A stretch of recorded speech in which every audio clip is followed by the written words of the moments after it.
Palingenesis by Simon Hereward.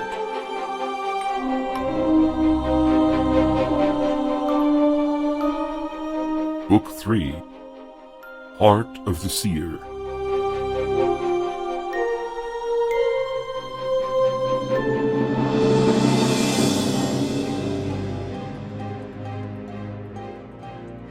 Chapter 9, Facing the Swarm. The swarmlings never seemed to sleep. By day they ransacked the dwellings of the town, tearing into cellars and lofts in search of food. By night they milled about in droves around the base of the wall, sending their horrid screeching calls up into the sky. Ever so often the defenders would hurl down rocks upon them, or even benches or barrels, and crush a few. The maimed or dead were dragged away to be consumed. Lucain had forbidden the use of arrows, since the garrison was running low already. Fletchers worked feverishly to turn new shafts from chair and table legs, while tools were melted down for arrowheads. One strong assault, as on that first day, would consume their entire supply. For 3 days the mass of swarmlings had lingered here. Lucain puzzled over this strange behavior. Why did they not also follow the trail he had laid with such care? More than half their number had disappeared towards the east, their appetites whetted by the livestock scattered on the way.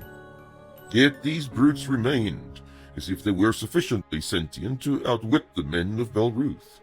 He hated to admit it, but the city was under siege. As king, he was responsible for the defense of the fortress and the survival of his people. As the son of Fingor, who had watched his father's dreams trampled under the disgusting claws of these vermin, he had an overwhelming desire for vengeance. Could they outlast the swarm by waiting? Would hunger drive the creatures to abandon their blockade? Could he sit idly by and simply watch them leave? There would be no relieving force to come to their rescue. Gilreth had to be under severe pressure by now. Lord Malik did not own sufficient men to march to their aid. Besides, there was the suspicion Turik had sown concerning that ally's possible treachery. Hard to believe though it was, he could not entirely discount it. Was the Swamp Lord sitting at this moment in his muddy palace, rejoicing secretly about his neighbors' calamities? Curse them all, Wyrand and Turik and Malik Yulian. He would show them what a Nurian king could accomplish. Despite their treachery and double-dealing, he would withstand the hordes at his gates, defeat the impossible numbers, and make Nuria strong again. At the same time, he would be avenged for the terrible death of Fengor.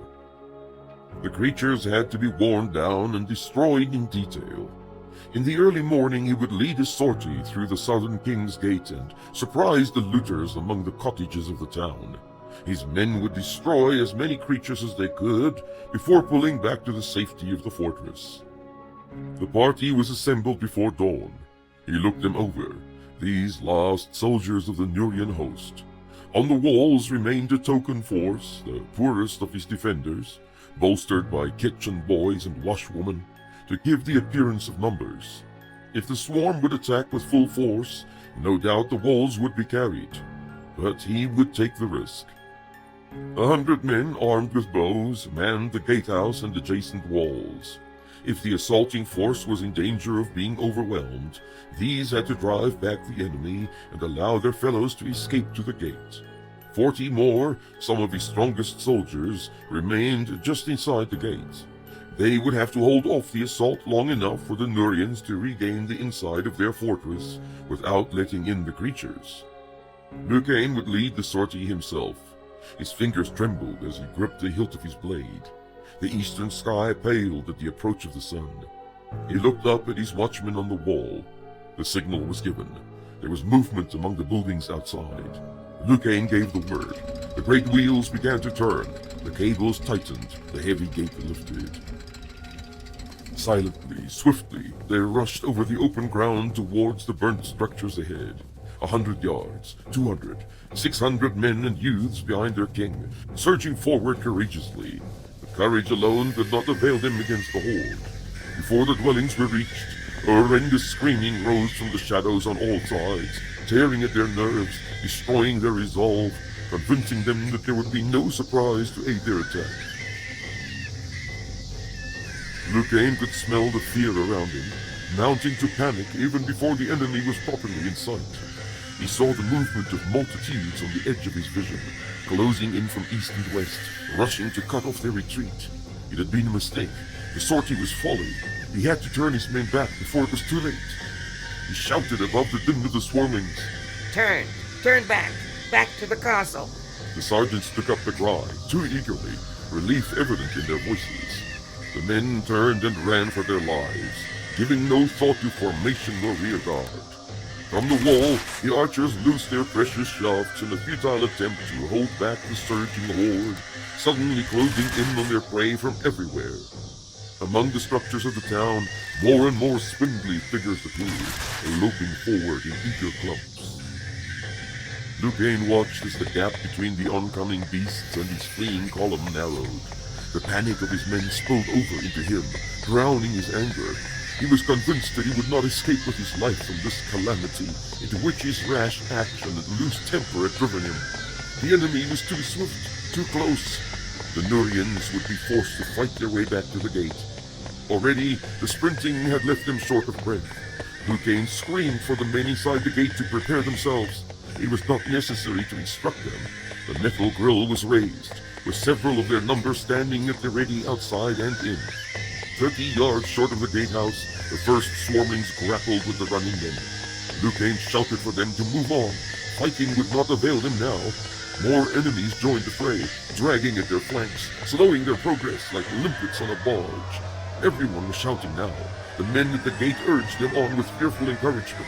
If the party could not regain the city, Belruth would fall before the day was out.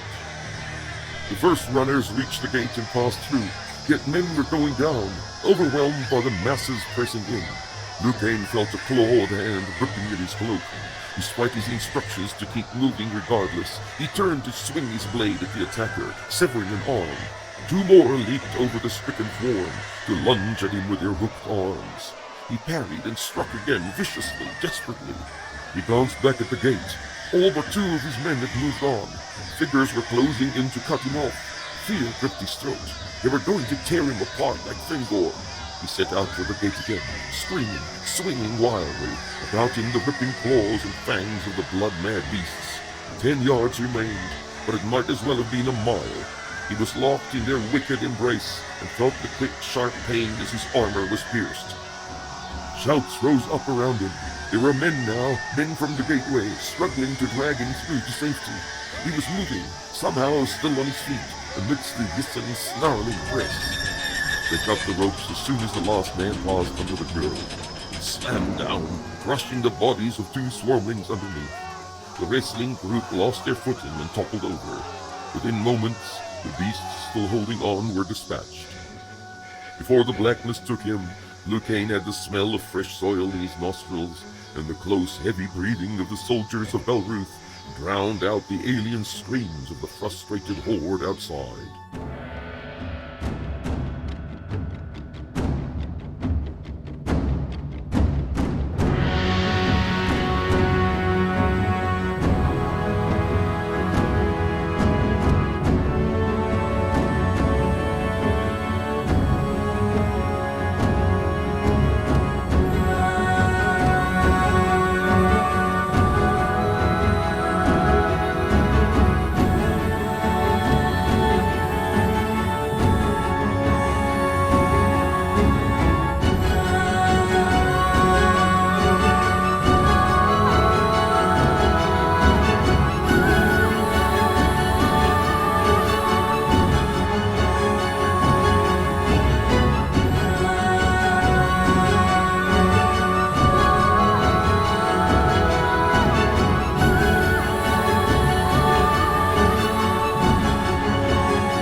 The runners found the Nurian encampment already stirring at the fading of the stars before dawn.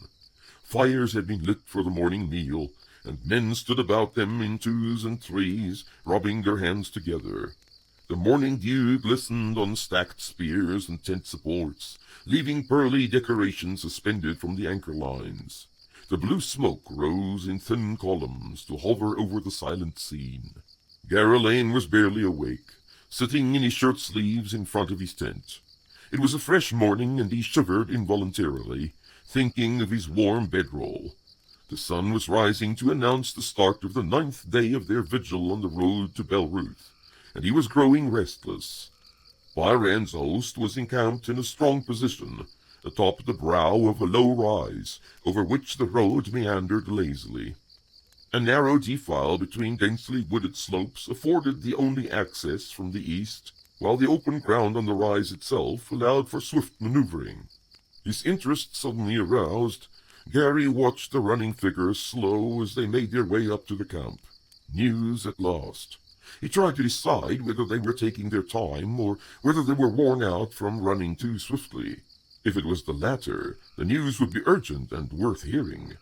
He spoke the name of his valet. A spindly-limbed hillman appeared through the flaps. My doublet and blade. The man ducked back inside to reappear momentarily with the desired items.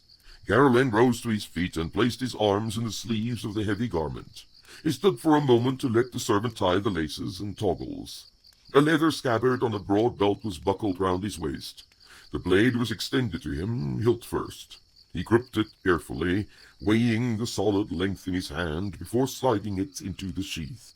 Even now, almost 5 seasons after his awakening, Gary was in awe of the latent power of this instrument he had regarded for so long merely as a sword of chrysolite. As so many times before, he imagined a tingling, quiet note on the edge of hearing as the hilt touched the hard leather edging, and an awareness at once acute and subtle of the potentials of sky and earth, of things growing and decayed, welled up inside him at the sound. How ignorant he had been, how utterly blind! He smiled still at the memory of the triumph, the accomplishment he had felt at the first composing of this blade so many cycles before. What an embarrassment to know that it had been no more than a childish, empty claim, the boast of a fool. He had thought himself the master, when he had not enough understanding to be a servant. A boy arrived from the picket on the road, warning him of the approach of the runners. He nodded to the valet and set off immediately after the lad. Breakfast would have to wait a while. The men had been running hard, that much was clear. They stood panting for a few moments before attempting to deliver the report. Garrelane listened with growing concern. The horde had been spotted on the road from Belruth. Thousands of creatures were heading eastwards towards Gilreth, following what appeared to be a trail deliberately set out for them. Large numbers of livestock had been slaughtered and left by the roadside or tethered at intervals and abandoned. The swarm numbered perhaps 20,000, though they could not guarantee that the horde they encountered was not merely the vanguard. Garrelane suspected that it had to be. They were expecting a higher number, though with so many swarmlings on the way, his soldiers were already outnumbered 4 to 1. It would be a great advantage to have the swarm split into more than one group, since the task of defeating the whole could well prove impossible. They had half a day to prepare. By that afternoon, the men of Gilreth would face their first challenge. Garrelane made his way back to the tent to inform Byrand. Many more forms were stirring among the tents now. The first rays of the rising sun broke over the summit of the rise behind them, to fall in golden foggy fingers over all the assembly. He nodded this way and that as he recognized faces among the men. They were ready, he knew, for what the day would bring. Count Byrand of Gilreth stood waiting with folded arms. No doubt the valet had woken him shortly after Gary's departure. What news? They are upon us this afternoon. 20,000 or more, coming up the road as expected. Nothing to the south? Nothing on the road to Monostor? Gary shook his head. No reports from that quarter, and with good reason, I suppose. There was a trail laid in our direction. Animals, live and slain, tied up along the road. You can surmise who would be behind such. Byron smirked, a desperate attempt, no doubt, by Fingor to divert the swarm into Gilreth. I wonder if he's hiding in Belruth. But if he means to do us harm or not, sending the horde into our trap is most considerate of him. Garrulaine smiled in turn. So it seems. If he did not do us this favor, we might still be sitting here by the end of Greenswell, rolling our thumbs. I urged you before to move closer to Belruth. We are quite close enough. Besides, this is the perfect place to face such large numbers. There is no such other all the way to Tew. If we take heavy losses in destroying the swarmlings, who will resist the tour when they come? Gary frowned to himself. We could have saved the men of Belruth to stand with us. The men of Belruth? Fingor and Lucane and their assortment of crows? What aid could they give against such as we will face? They are without the art still, naked and weak. It will be better for the men of Belruth to hide in the cellars till everything is settled. You forget, my son, the unequal struggle that waits for us before the gates of that city. I do not forget it. That is why I look for every means to gain allies. Even hillmen or slaves, anyone who could cast a stone or swing a club. Byron stared at his son. It was true that the odds were against them. Gilreth's host would probably stand alone against the mighty invaders from the south. Their 5,000 would face a force many times as large, with foul sorcery to aid them, with beasts irresistible and fierce. In his heart, he feared that these brave ones would be overwhelmed in an hour, even with the art that had transformed them into something Myril had not seen for more than 600 cycles.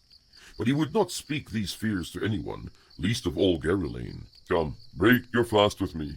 We can ready the men after. They sat down together at a trestle table outside the tent opening. A boy brought cold slices of smoked beef, a bowl of fruit, and fresh bread. Byron sent him to fetch cool water and cordial. It would be a long, thirsty day. The two men ate in silence at first, each thinking to himself. All the preparations had brought them to this day. The test of their skill and reawakened art was at hand. This was the moment of their committal. There would be no turning aside from Lord Karth's plan once they joined battle with the Horde.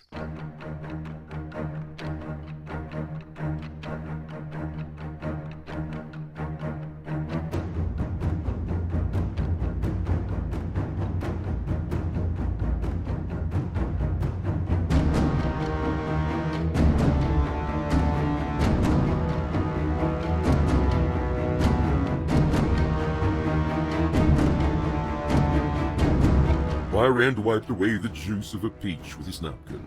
Frowning, he addressed his son. You have no tidings from the west? The west? Regarding Rune, you mean? The Count nodded. Rune? Anything of Lord Karth or Lord Veer? Garrulaine froze, a morsel of bread halfway to his mouth. He did not hold with his father's belief that their visitor from the towers had indeed been the Seer himself. Kenneth was a Grand Master of the art, but he could not be the same one who had brought such illumination, such visions and direction to those who had now heard the long-forsaken call of Veer again. Gary had touched the winged man, and been transformed beyond his understanding. Such a deed was past any mortal to perform. Nothing more than what we have heard before. He lowered his raised hand to his plate. It would not be easy to get tidings to us with Nuria overrun. Byron had not missed the strange hesitation. He smiled to himself. The Keeper of the Towers had instructed them to move into this position.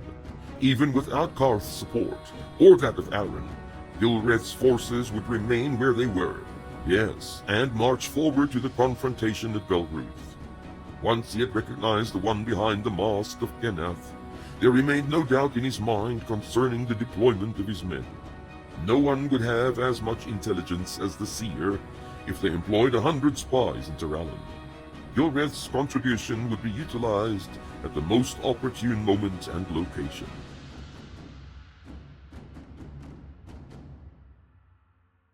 The entire camp was dismantled within an hour. Tents and pavilions came down and were carted away to join the baggage train out of sight behind the rise. Lightweight war engines were dragged into place and readied for action. Around these the 7 wedges would be formed once action was joined. Each wedge-shaped formation contained 500 soldiers, armed with long spear and heavy shield. 3 were kept in reserve, 4 moved into position, between the ranks of the tall trees facing west. Lines of archers formed up behind them, 1,200 in all. Byrand placed 2 of his reserve formations to face the trees on both flanks of his force. If any of the beasts worked their way through the thickets, he would be ready for them. The last remaining reserve would stay in the rear to form the bases of the star formation if they were surrounded. Lastly, he formed up the blade century in their black surcoats behind the archers. With these men, he would deliver the death blow. Garrelane stood with them, even as the other champions moved out to their wedges, 3 men to each formation, to take their stand at the apex. 5 other champions remained with him to watch for weak points or replace fallen comrades as the battle wore on. He imagined the layout of the field of conflict, checking over every detail, constructing the coming action in his mind. The horde knew no fear and would not flee the field regardless of losses, until their leaders had been slain. They would break against the Viron ranks like a huge wave, swirling around the points they could not overcome immediately. The tide would flow into the gaps between the wedges, surging forward to where the formations met. The spears of the soldiers would reach them there like the closing of steel jaws, striking from both sides. Would they recoil from such a trap? Would they look for an alternative route past the shields? The forest on their flanks was a veritable thicket, but would that hinder the progress of these unknown creatures? Garrelane glanced back at the reserve formations. His father had placed 2 on the flanks, guarding the tree line. If the horde outflanked the main formations, there was someone in position to beat them back. The last of the Viron scouts came hurrying up the road, shouting and pointing even as they ran. But there was no need for the warnings. Soon enough everyone could make out the approaching column, and every ear was filled with the alien cries of the swarmlings. Younger soldiers glanced at their sergeants, unnerved and alarmed. The champions drew their blades. Above the din of the swarm, orders rang out, and the war engines discharged the first of their missiles. Light barrels of pitch that would shatter on impact and splash their contents over every nearby enemy. The archers lit the first of their arrows and waited for the command to draw. The swarm quickened its pace as the Viron formations came in sight. There was no hesitation or uncertainty to slow them. They came on in a sudden rush, gaining in momentum at every pace. Byrand saw the sea of swaying, loping bodies bearing down on his men, a wave of violence, unstoppable. A flight of arrows passed overhead, and small fires started here and there where they landed. Gaps appeared in the horde, but others pressed in to fill them within moments. The noise was terrific, the demons screaming with rage and bloodlust, though the men of Gilreth shouted in return, in fear and anger, bidding one another to stand and face the beasts. They gripped their spears and locked their shields together. At the tip of each wedge the fires were kindled, blue and amber, green and purple, and the horde recoiled at last from the scorching sweep of the champions, stumbling over broken bodies, away from the blazing touch of the arc. Into the defiles they rushed, to where there was nothing more than steel to combat, nothing more than men to overcome. Byrand watched them fill the spaces between his wedges, pressing in, clawing, scrambling over the fallen to throw themselves on top of the shield wall. The sun flashed off the quick steel blades, working back and forth, as they had so many times in training. Now there were targets to find, enemies to strike down, while you heard the screaming and felt the rage, and there was no respite or allowance for error. The press was terrific. The lines buckled here and there. Swarmlings in the rear, unable to reach the Viron, plunged into the thickets on either side, tunneling through at an amazing pace. The Count sent runners to warn the reserves. There were rustlings in the undergrowth. Spindling forms emerged from the brush and waded through the thorny green. The shadows among the tree trunks came to life, and snarling shapes spilled out into the clearing. The reserve wedges had opened up to form lines, but it was clear all too soon that these formations would be outflanked by the rushing hordes. Even as the first of the beasts were cut down, Byrand sent instructions to fall back and close the gaps. He called in the rearmost wedge, still unengaged, to join with the other reserves. As soon as the 3 united, they would pull back towards the 4 facing west and complete the star formation.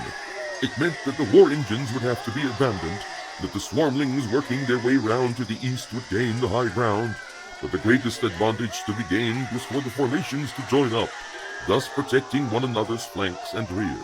The ferocity and swiftness of the swarm's attack threatened to upset the careful maneuvering. For a moment, the situation turned critical. The gap between the 3 reserve wedges and the 4 facing the main onslaught was closing, but not quickly enough. If the swarmlings could penetrate the formation, all might still dissolve into chaos. Garolain acted quickly. Dividing the blade sentry in half, he gave orders for the 50s to strike at the swarm, threatening to infiltrate the formation through these gaps. He led the northern attack personally, realizing that the moment of crisis had arrived. Byrand watched him go and ordered the archers to draw swords. He was loath to commit the unarmored youths to hand-to-hand combat, but the attacking horde outnumbered his soldiers by such an overwhelming margin that Gary's attack seemed little more than suicide. 53 men rushed the oncoming flood to the north and south. The play of light and shadow commenced. The Count of Gilreth stared in amazement. Pillars of light forked down from the clear sky, like cataracts of fire in a terrific storm, to follow the flashing blades, striking out at anything within reach, scorching, slaying. A great roar rose up like the flooding of a mighty river, increasing in power till the trees swayed and glowed in the warm wind, sweeping over the field of battle. He found himself as though at the edge of a maelstrom, a witness to forces foreign and not comprehended, an onlooker, almost mesmerized by the blurry motion. And he heard it then, faint but unmistakable, rising above the roaring air, the clamor of battle, the ringing of the blades, like a song with harmonies and subtle changes in pitch, the chanting of the stars, stirring his blood till he would lose all conscious thought and yield to the flowing wind about him. He shook himself free of the strange sensation, stood gasping and staring. The Viron were driving back the hordes, leaving a dark trail of crumpled, broken bodies in their wake. Suddenly, Byrand realized why Malik Yulian feared the Ark the way he did. Mortal men were transformed to lords of battle, elevated for these fearful moments to the plane of gods. And they were immersed in it, these warriors of the north, the sun at their head, pursuing the fleeing enemy back the way they had come. Yet more of the dark figures poured out of the woods. The tide checked but not stopped. Byrand shouted words into the turmoil of the sky. "No, Gary, not too far. Pull back before you wear them out. There are enemies enough to cut you off." The Viron were almost in the undergrowth, seemingly lost in their triumphant charge. Byrand shouted to the sergeants to ready the archers for a rush. The day would be a disaster for him if they destroyed every last swarmling but lost Garolain. As if by some miracle they could sense his concern, the charging men halted just short of the forest. He could make out the bright amber of Gary's blade, raised on high, turning in a slow circle as he urged the men back to their lines. There was no immediate pursuit. Something about this display of power had cowed the fearless creatures and broken through their blind aggression. They bunched together at the edge of the clearing, irresolute. Only on the flanks where they had not faced the fire of the blades was there any forward motion. Even here they appeared cautious, the panic of their fellows falling over them too. Garolain and his men stumbled back through the gap. The formation closed behind them. Byrand had the archers take up bows again. Soon they were picking off the hesitating swarmlings in the undergrowth. Garolain came up to the Count, his chest heaving, a huge smile on his face. Did you see that? He was gasping for breath in his excitement. That was a fine run. That it was. Byrand did not hide his pleasure. A great day to see the Viron coming to their own again. He reached out a hand and slapped his son on the shoulder. "You halted just in time, though. We need the century to win the battle. They are not worn out, I hope." Laughing, Gary shook his head. Oh no. I believe not. Just ran a long way. I kept telling them to hold it in. Byrand looked down at the black and white-clad soldiers, some of whom had dropped to their knees, breathing heavily. He was not as convinced as his son seemed to be of their remaining vitality. "Give them a few moments of reprieve," he told Gary. "Then form them up for the assault. The men in the front are worn out." He turned to instruct the half-century who had returned from the south. These men seemed even more fatigued than Gary's lot. Fear and inexperience had made them overtax their strength. They had struck with too much force when the enemy had already turned back. Now there remained little in reserve for the task ahead. Byrand shouted to be heard above the ongoing din. "Men!" He held up a gloved hand, his fingers spread out. "Catch your breath! Form up at my signal. He would lead the first thrust himself, the closing of the jaws that would trap the milling horde and cut them off in the southernmost wedge. A piecemeal charge bore down on the closed formation from the rear and forest flanks. Byrand watched the creatures come and break feebly on the 3 fresh wedges in the rear. The rage had gone from them, and they faltered ere long, driven back into cover by the archers. The time was right. He beckoned to the men to rise to their feet and form up. Caroline, close the gap from the north, He pointed. First wedge. Gary took his 50 into the hollow of the second wedge, almost to the tip where the champions were battling still. He saw his father in position on the opposite side within the first wedge. He raised his blade, and the trumpets rang out. The fighting spearmen made a gap for them to pass through. In his hand he felt the leaping fire flow. The moment had come. He struck at the massed bodies with too much strength, but he cared not. And even though the blow sent him to his knees and the pain of it took his breath away, he exulted in such power, such ability. There was a sound, like a great shout, above the keening of the swarm, and he smelled their anguish, the burning of their flesh and bones, the impact like a crashing wave driving back the dark tide. Others rushed past him now, hacking and hewing at the scrambling forms, scything a pathway towards the wedge tip opposite, where Byrand's group had already made their mark and was working towards them in turn. Garrelane leaped up to join his men, keeping the fire in check now, using the blade as any other. Father and son met in the middle, smiling. Then they passed, Byrand leading his 50 to face the outside horde. Garrelane turned his group inwards towards the trapped creatures.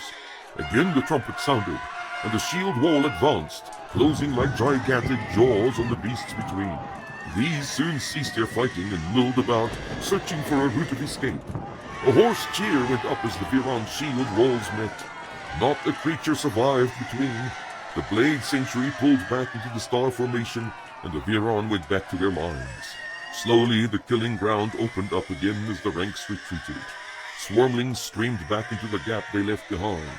These hardly reached the interlocked shields before the trumpet sounded once more and another deadly advance was initiated. It was considerably easier to break through the creatures now. They were spread thinly around the huge star formation, their numbers dwindling at last. Byrand signaled his son. It was time to go after the leaders. A full head taller than their fellows, these were not difficult to locate, even if they remained out of reach of the flashing blades and long spears, urging on the others in their horrid, screeching way. Gary gripped the hilt of his weapon firmly, as if to draw strength from it. The use he had made of it thus far had sapped his energy. His body was shaking.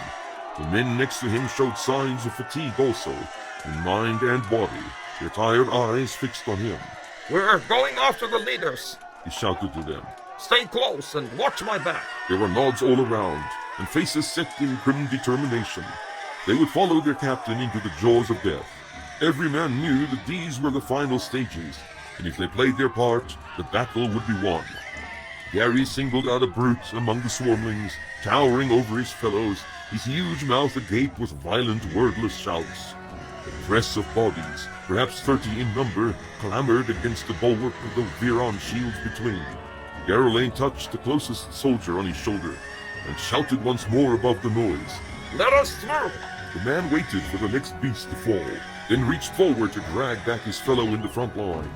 Garrelane passed through the gap immediately, his men following closely on his heels. He sliced through the packed horde with a blade alone, conserving his strength for the opportune moment.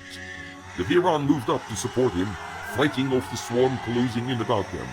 He kept his eyes on the big brute ahead, watching for any sign of it taking evasive action. Sure enough, when they had but 15 yards to go, the creature started backing away and to the left, trying to put more swarmlings between itself and the approaching Viron. Gary roared out the command, and the men at his shoulders surged forward, striking with power to drive back and scatter the beasts. The leaders scrambled away now, realizing its peril. Gary charged after it, stumbling in his eagerness to prevent its escape. A call emanated from the fleeing beast, and its fellows now seemed to concentrate on the captain alone, ignoring the other Viron soldiers. Two creatures attempted to grip his legs, while another threw itself at him, almost at shoulder height. He did not hesitate. Others would take care of these nuisances. The press gave way before the cutting, slicing blades of his compatriots, till at last the big one turned, snarling, to face him. Garoline reached for the fire in his weapon, drawing it out for a mighty stroke. The beast hissed at him and swung its right arm to throw him off balance. Gary's blade struck it on the left shoulder, passed right through to the right hip, cleaving the body in two. The reek of singed flesh filled the air. The reaction of the swarm was instantaneous. Perhaps 200 of the creatures in the immediate vicinity lost their direction and drive, staring about them uncertainly, or recoiling from the Viron. These last now pushed forward with a will, skewering and decapitating the demoralized enemy. Panic seemed to grip the adjacent knots also, slowing their mad advance, weakening their resolve. Garoline sensed the end within their reach. A great shout to his right turned his head just in time to see Byran's contingent fell another of the swarming chiefs. His father had brought a squad of archers into the fray to help clear a path for the blade men.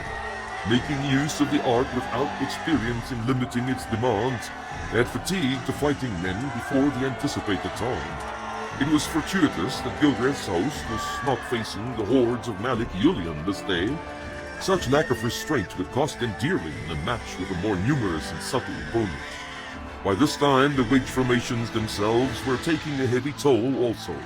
Swarmlings had to clamber over their fallen fellows to reach the wall of shields. The spearmen were tired but jubilant, having stopped the ravening monsters in their tracks and suffered relatively few casualties. The wounded were brought back inside the formation and out of reach of the swarm. Not a man was dragged out to be torn or ripped by the beasts. Byran turned his archer and blade contingent on another chief nearby. The men waded through the thinning ranks and struck it down without mercy. Again the spears advanced, shattering what remained of the creatures in front of them. The swarm broke, fleeing in all directions as if a command had been given. There were shouts now, and the Viron trumpet sounded the pursuit. Spindly figures were running back down the road to Tew, disappearing into the shadows of the forest, or simply careening into the advancing wall of shields. There was no more sign of resistance or repression. The fiends had been reduced to hares before the hounds, escape and survival superseding any other motive. Tired as they were, the men of Gilreth made full use of the situation. The archers were hurried forward again to pick off the swiftest of the runners. Few of the beasts would escape to cause trouble after this day. Byran did not allow the pursuit to proceed too far. He suspected the mass of creatures they faced to be no more than a vanguard to the main body of the swarm. Lord Karth had given them an estimation of the numbers they would have to defeat, and this host, though numerous, was not close to what he had expected.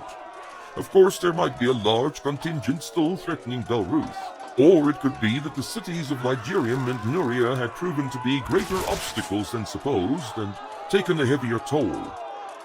The Count dispatched orders in quick succession via runners. Fetch Garoline to me. Instruct the leading sergeants not to pursue beyond the 20-mile marker. Bring up the scouting parties. He would not have another undetected horde chance upon his weary host and upset the gains made already. Rather rest the men and prepare for another possible engagement. It mattered little that some scattered leaderless swarmlings remained in the surrounding woodland. They posed no real threat to the Viron force anymore. Gary arrived, out of breath. He seemed ready to drop from fatigue, but a jubilant expression showed his true feelings. We have won the day. Byran felt a rush of joy at the words. That we have, though we should take care not to lose it now. Send out the scouts to watch the western roadway and bring the men back to be fed and rested. Everyone remains in position till we have a report. He remembered the terrifying swiftness of the attack, the speed with which the swarmlings had attempted their enveloping movements. One could not afford to allow them any advantage. Byran stood frowning over the seeming chaos of the pursuit. If there was another multitude like the first just over the horizon. He nodded in the direction of his son. Draw the blade sentry back into the middle of the gap. I will feel much more at ease once they are covering the approach. Trumpet sounded, and commands rang out. Slowly the loose columns merged back into formations again. The Viron host began to resemble a disciplined force once more. Strong scouting parties moved through the ranks. Wounded and weary men dropped their shields in the grass and sat down to catch their breath. Physicians and their assistants already moved through the host, carrying the fallen back to the encampment in the comfort of makeshift shelters. Handcarts appeared, carrying water skins and food to the men. Byrand relaxed a little. Guards were posted, scouts had gone out. His men would not be taken by surprise. He took a cup of wine from a servant and drank deeply. The cool liquid soothed his parched throat. He sighed in satisfaction. The Gilrath host had passed its first challenge.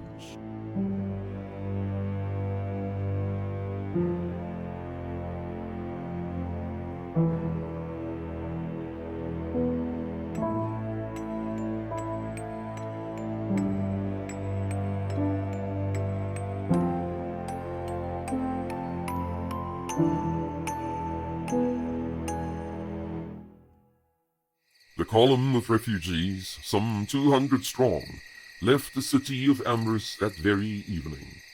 They would travel through the night, for it would offer them concealment, and the need to put distance between themselves and the approaching forces was too urgent to allow them to wait for daylight. Haldred walked with her son Arid, as well as Maris and Cura, near the head, where she could keep an eye on her parents. The king and queen walked like the rest, pushing a handcart with their baggage and provisions, since there no longer remained any beasts of burden for such tasks in the cities and towns of Ligerium. Gone were the robes of state, the silks, the jewelry. Tregoran wore a practical, unadorned, sleeveless doublet of a nut-brown hue over a simple shirt and hose. Rewin was dressed in a lightweight linen frock of which only the puffed shoulders and close-fitting sleeves betrayed any adherence to fashion. How the troubled times sobered men and women, stripping them of ornament and pretentious attire. The courtly masquerade, a game of appearance and deception, had no more relevance under the dire circumstances of the present. Despite the great calamity that had forced them to such stark honesty, Haldred was almost relieved, even joyful, at seeing them free from the sophisticated slavery of political intrigue. Something of the parents she remembered as a little girl had come to the fore again, and the calculating statesman with his dutiful wife were pushed to the background. They could care without reserve, or doubting the motives of their children and courtiers. They could frown or weep without fear of it being made to serve as examples of their frailty.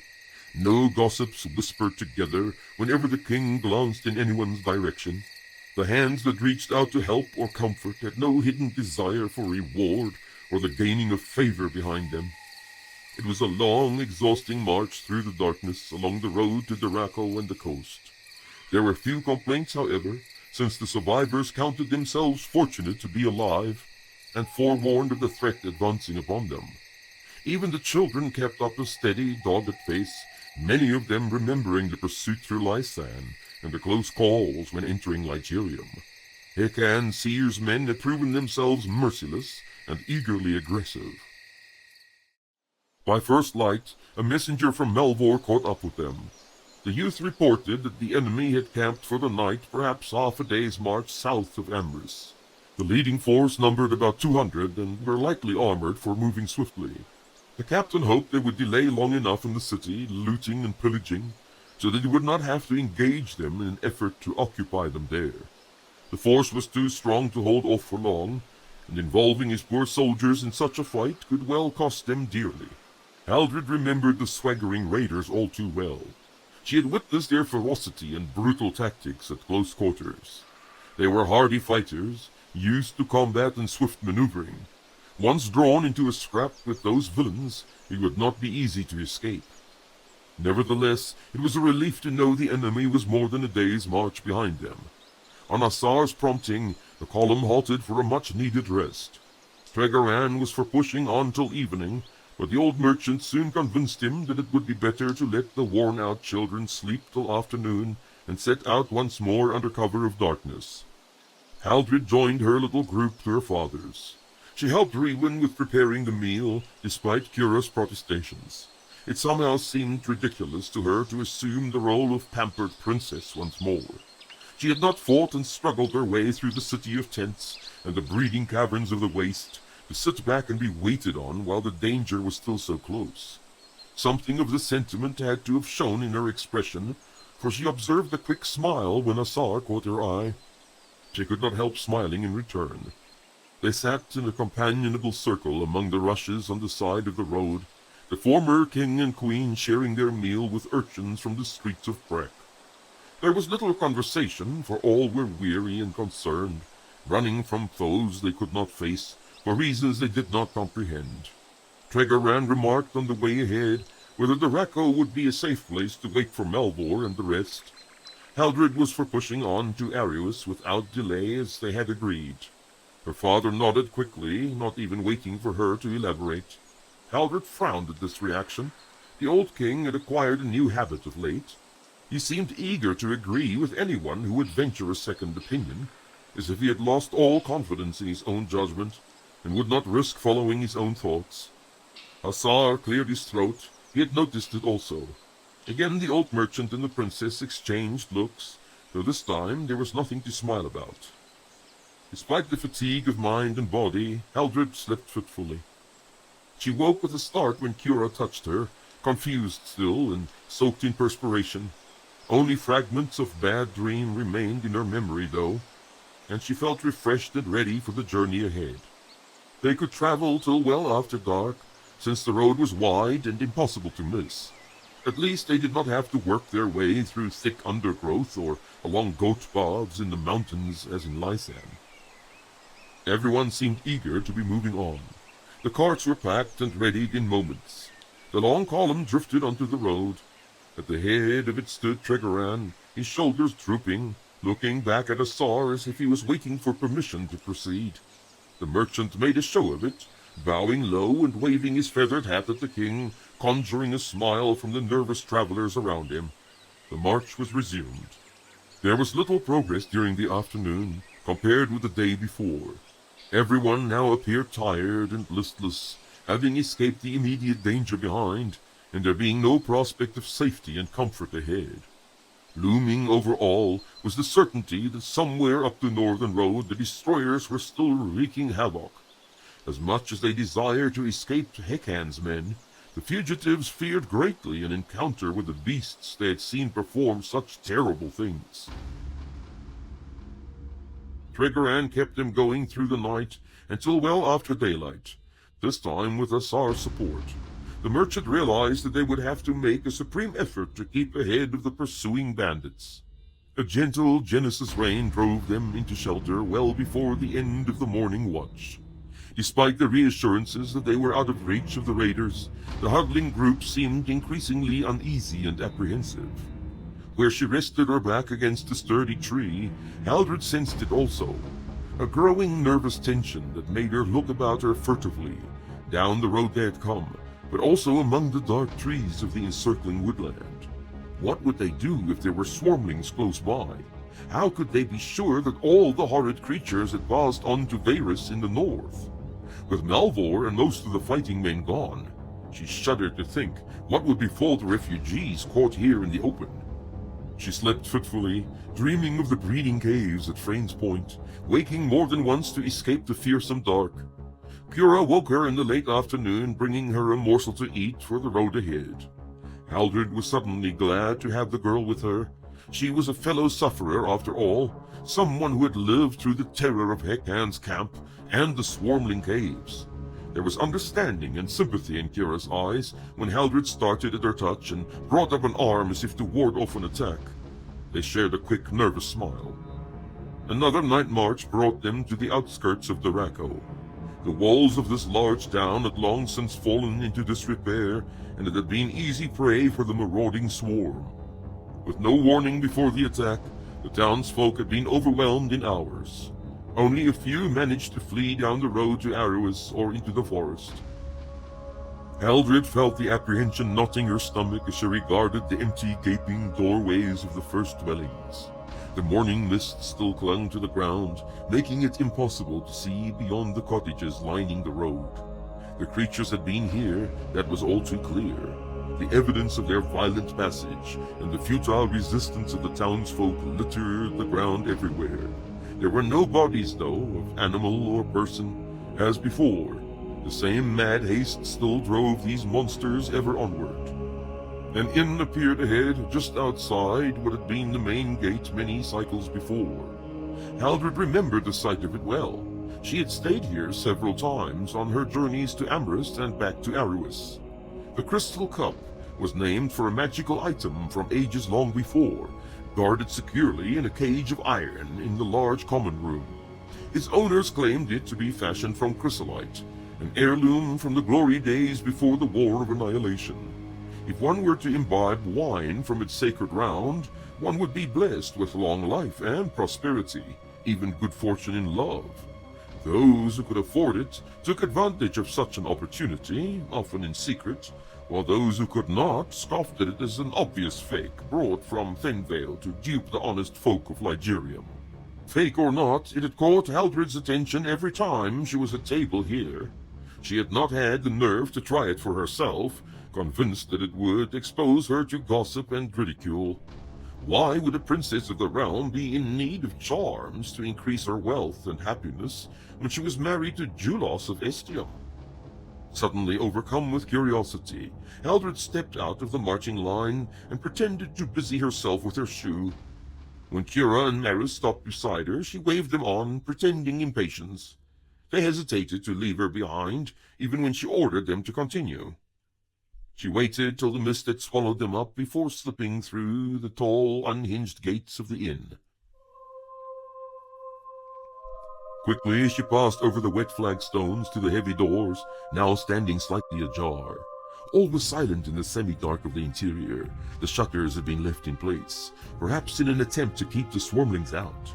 Perchance the creatures had fallen under Racco in the dark of night, and the inhabitants had been overwhelmed before properly awake. The common room appeared deserted as she expected. Her footsteps were suddenly loud on the wooden floorboards, a breach of the brooding silence. Haldred stopped to look behind her.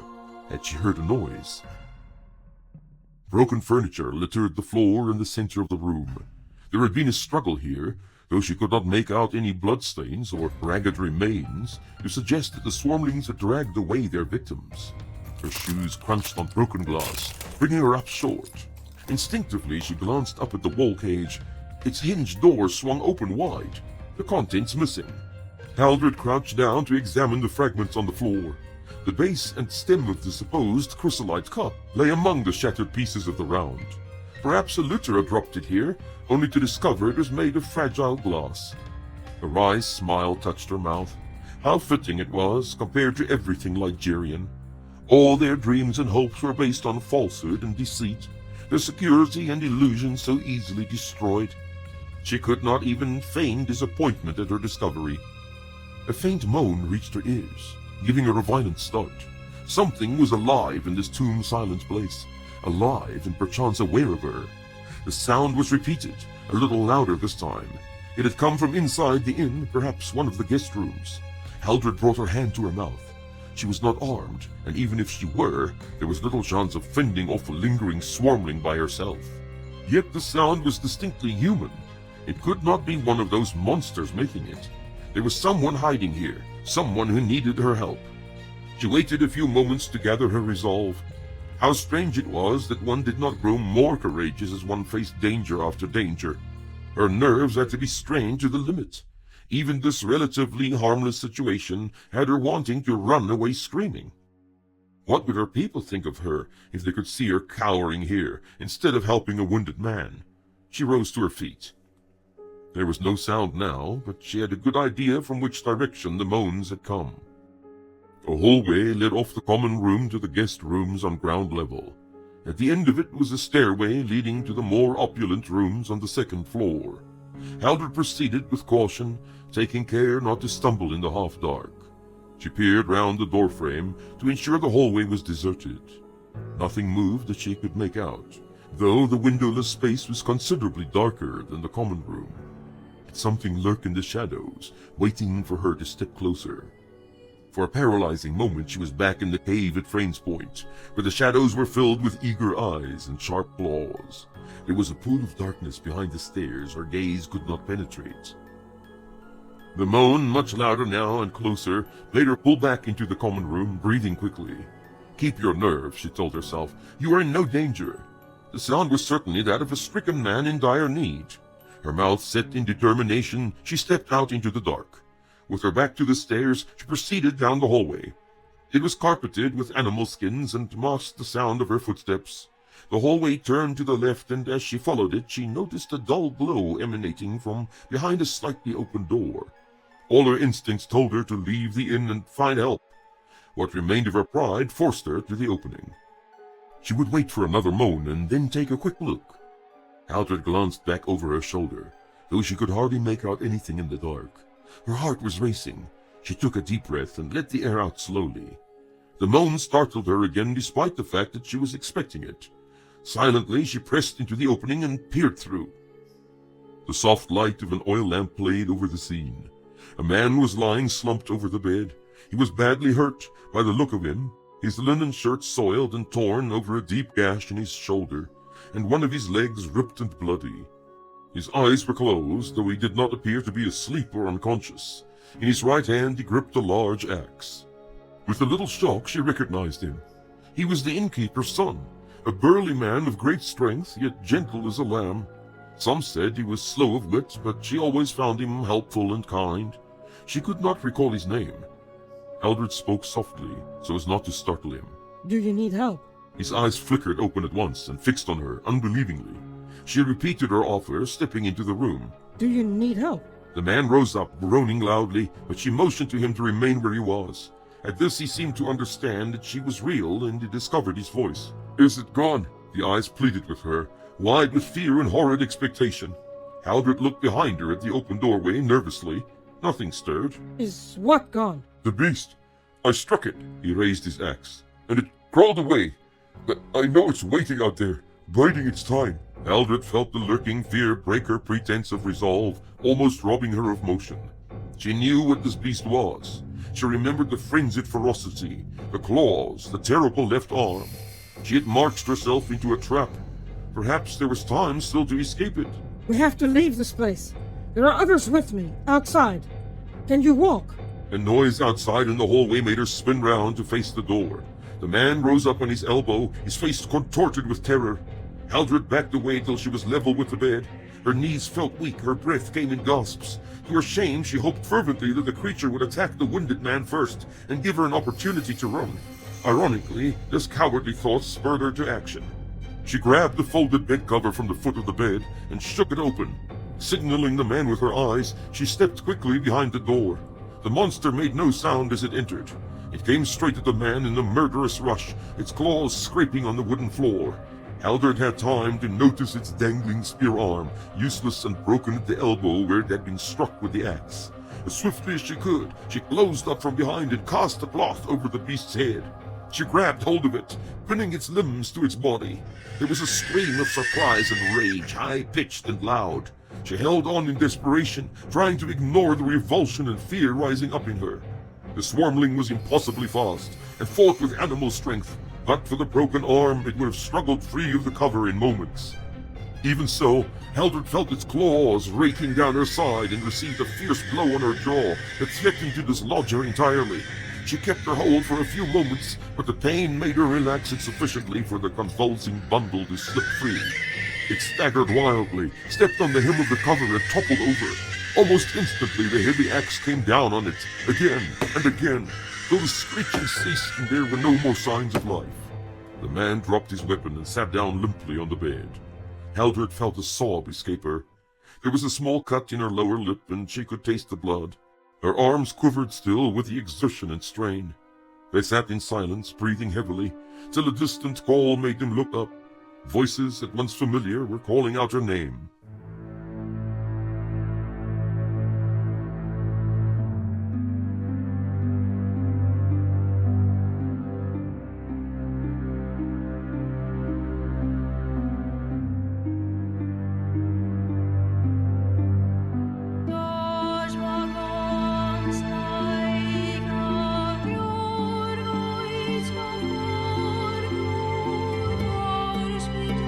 Maris blamed himself for allowing her out of his sight, thus exposing her to such danger. His neglect of duty was unpardonable, and he promised himself that instructions such as had led to this predicament would be discreetly disobeyed in the future. He would never be out of earshot again. For 2 days they had no news, not from Malvor and the men behind, nor from the scouts on the coast. Still they hastened forward, despite the possibility of running into more swarmlings, for the threat pursuing them from the east was led by more than animal instinct. Each one had learned the awful truth by now. They were most eager to escape the malevolent intelligence that could unleash such a nightmare. Yet Haldred privately dreaded what they would discover in Arowis. Would there be sea ravens about, looting at their leisure, preventing the ragged refugees from entering? The poor wretches would be trapped between two sets of ruthless slavers with nowhere to run. She watched the simple folk, the little ones, the women, all that was left of her world. At their head walked the broken monarch, more indecisive and uncertain than ever. Fear gripped her suddenly. How close she was to being a wanderer now, without home, without people or identity. Somehow she would have to find a way to preserve these remnants of proud Ligerium, without whom she was so utterly alone in Myril. She thought of ruin and his banishment, the long cycles as an exile away from all he had known and believed in. How terrifying it was to have nowhere to belong. By the evening of the next day, to the surprise of all, Malvor and his makeshift warriors caught up with the column. The men were clearly exhausted, but relieved to find the rest of their band still safe and sound. There were smiles among the deep sighs round the fires that night, and certainly some boasting and hinting at heroic deeds performed against the savage invaders of their homeland. Malvor, after having seen to his charges, joined the royals round their fire. His report was sobering enough. There had been a clash with the advancing bandits. Several men were lost before they could break off the action and retreat. The captain did not believe the enemy would be slowed significantly. Perhaps the futile resistance had only encouraged them. It was the greed of the marauders primarily that would delay the advance sufficiently to keep the slow-moving column ahead. The pursuit was still their most immediate threat, the one that had to be faced before all other considerations. In the morning they would reach the coast and search for a temporary refuge and the opportunity to escape. Encouraged by the arrival of the men, the refugees covered the remaining miles to the coast in less time than expected. Before Imran's orb was at its zenith, they crested the low hills east of the capital and sighted the glittering blue of the inland sea. Every heart was lifted up at the sight. Every face displayed the hope suddenly rekindled. Ahead lay the city of Arowis, once the proud capital of Ligerium, silent and forlorn, but a harbor for such as now had great need for shelter.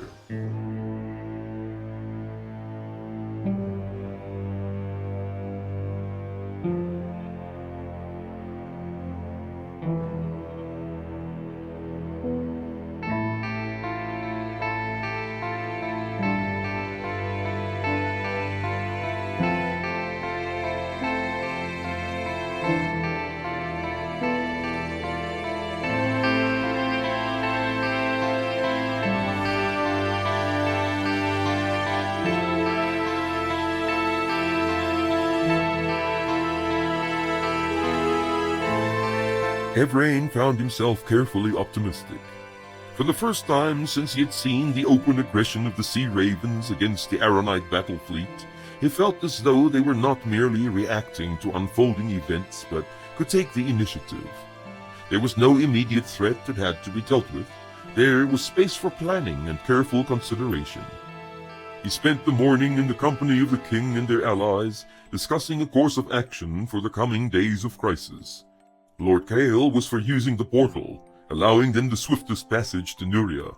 Ranald did not consider this wise. There is an ingrained prejudice against the portal, or gate as we call it, here in Arran. The fragile trust we have established will not extend to using that symbol of treachery and deceit, he explained. After the massacre of Geraint's heir and his men, the gate was blocked up with some masonry. Since it could not be moved, a well was built around it and filled with water. 5 men stand guard day and night. Even talking about it will stir up old suspicions. He shrugged apologetically. No, we will march through the pass. As soon as things are settled in the north, I will lead the main body of the host through to Belruth. Kael frowned at this. And what will it take to settle things here? Surely the rebels from the mounds no longer pose a serious threat. Ranald looked concerned. They have been defeated and dispersed, but these clansmen have a reputation for tenacity and foolhardy persistence when in this predicament. The struggle would drag on for cycles unless dealt with swiftly. Each of the chieftains have sworn an oath of blood and would forfeit their status and privileges unless they fulfill it to the letter. This entails ambushing travelers or supply columns, firing farmsteads, and murdering farmers. I will be forced to leave as many as 1,000 spears at Grinskeep, unless the rebels are brought to task. Cale shook his head. We do not have time. It will all be over for Viron within a season. If we are going through the pass, we will need to march within a 10 day. I will leave Rail from the strong garrison behind then. Evrain interrupted. If I may make a suggestion. Both heads turned to him. He continued. Is it not possible to end this uprising by removing the instigators? Ranald nodded. If we can find them. Cale appeared thoughtful. Malik's agent. Evrain remembered the strange man Yennig had brought back with him from the east. When I was their prisoner a while ago, I learned who had the authority in their encampment. Not only did Yennig claim overlordship for all the clans, but he had a soothsayer of some sort backing him. No doubt this man gave him the nerve and audacity to withstand us. I need not point out that the uprising coincided with a massive invasion from the south, so closely that it had to have been coordinated. This man is an Easterner, moreover, named Rost. He glanced at Cale. If we can remove Yennig and Rost, we may end this affair speedily. Ranald was impressed. Yes, there is merit in what you are saying. However, it may prove difficult to locate these ringleaders. The Tyndall would hide and protect them in their warrens. Anik joined the conversation. Offer them a way out. The other chiefs, I mean. All they need to do is bring you the heads of these two, and they may gain a peace on favorable terms. Yes, Cale added, and give them no time to think about it. 2 days should suffice. Ranald was smiling. I like your suggestions, but how shall we get the offer to the chieftains without alerting these two? It was Cale's turn to glance at Evrain. I believe there is a way that may be accomplished. There is a man loyal to me in Klimoth. You can get a message to this fellow quickly. Quicker than you may consider proper. The old man was smiling to himself. Ranald looked at him askance. And how quick is that? Within the hour. Anik was grinning too. Ranald sighed in mock perplexity. He looked at the others conspiratorially. Don't repeat this to anyone, but sometimes I wouldn't mind having an ability like that. Evrain tried his best to look scandalized. The rest merely laughed. Ranald raised up and went over to the window. His gaze traveled far out over the bay. I will draw up the terms for their surrender immediately.